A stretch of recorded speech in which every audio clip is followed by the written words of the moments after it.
Do you think Bitcoin mining is bad for the environment? Well, I think it's.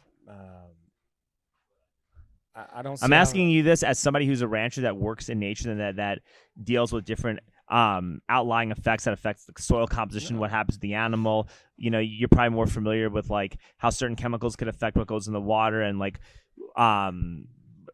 what happens with the fish in the water. Like, you're a lot more well versed in nature than I am. Like, I'm some New York City kid. I know nothing. I'm asking you these questions because I'm hearing stuff on the news and I want to clarify things I got. Yeah, in my opinion, no, it isn't, and here's why.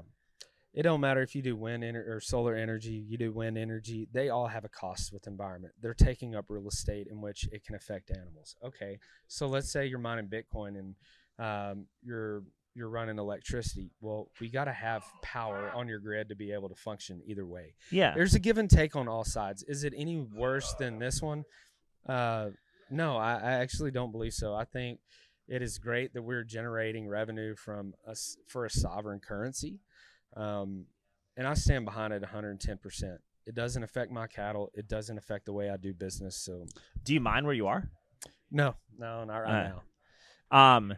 If they open up, like, are there any environmental concerns from opening up a mining facility in the immediate location that you're in?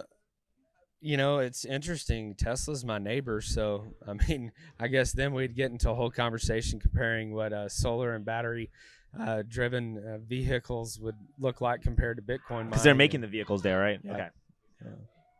So I that'd be probably a whole nother podcast. I'm a big Bitcoin person, right? And I think that the way they mine Bitcoin with the proof of work is the only way that you can actually have personal freedom and autonomy. And this sound money that we have right now and censorship proof, like, purchasing power, I think that, like, if it wasn't for proof of work, none of that would happen. You would just get digital fiat.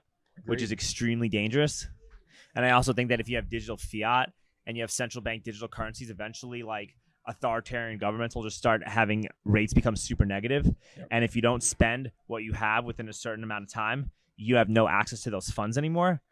And rampant consumerism, last time I checked, is probably a lot worse for the environment than driving your car, cow farting, or mining Bitcoin. I couldn't agree more. So that's where I'm like, that's where when I, like, really start to, like, put my detective hat on, my thinking cap on, a lot of these, like, environmental narratives, it doesn't seem like it's really adding up. Like, it seems like they're like, you're not telling me something, or like you're deliberately suppressing information, or you're saying these, like, progressive platitudes because you got something, like, some other ulterior motive that, like, you're trying to push, but I can't really put my finger on what it is and say it out loud because then I sound like an insane conspiracy theorist. You know what I mean? So I think that all that stuff is good to talk through and figure out because, like, regardless of the political aisle you're on, everybody wants a clean environment, right?